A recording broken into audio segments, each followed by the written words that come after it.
आसंता 19 तारिख ठारू 28 तारिख पर्यंत 10 दिन धरी बालेश्वर सहरर आईटीआई पड़ियारे चलिबो द्वितीय बालेश्वर लोक महोत्सव 2025।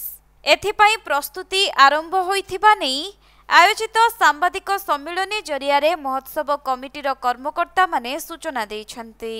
तेबे एही लोक महोत्सव रे जिला राज्य एवं राज्य बाहरर विभिन्न शिल्प संस्था, होटेल, वाणिज्य, ऑटोमोबाइल संस्था, हस्तकला, कृषि, खाद्य एवं एसएसजी रो सदस्य माने जोग देबार कार्यक्रम रहिछि।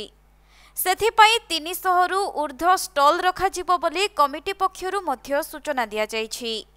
अन्यपटे प्रत्येक संध्यारे आयोजित सभारे बहु मान्यगण्य व्यक्ति अतिथि भावे जोगदेबे। एथिसहित राज्यर सुनामधन्य कलाकारंक द्वारा आकर्षणीय सांस्कृतिक कार्यक्रम परिवेषण कराजिबो बोली कमिटी पक्षरु निष्पत्ति निया जाइछि।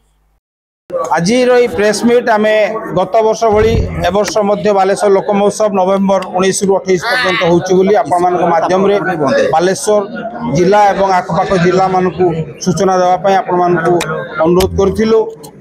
गत वर्ष बालेश्वरवासी आशीर्वाद और आपण मान सहयोग रे यह बेस सफलता हासिल करथिला। जो गत वर्ष आम 8 वर्ष कर 8 दिन करथिया बेले ए वर्ष आम 10 दिन रे परवर्ती वर्धित करचु एवं उड़ीसा एवं आखपाख अंचल समस्त कला संस्कृति को स्थानित करिचु एवं उड़ीसार समस्त चलचित्र गायक गायिका मानकु सांस्कृतिक कार्यक्रम पई आमे प्रत्येक दिन मनोरंजन कार्यक्रम रखिचु। 300 रु ऊर्ध्व स्टॉल, मारुति सर्कस एवं आपणकर रामदोली बहु आमोद प्रमोद जिनस सहित व्यावसायिक जिनस कुटीर शिल्प एवं एसएसजी कि आपणकर जो पुरपल्ली रे थिवा माँ मानकर जो छोट छोट कुटीर शिल्प मान रहुची ताहाकु मध्य प्रदर्शन रे आमे शामिल करछु।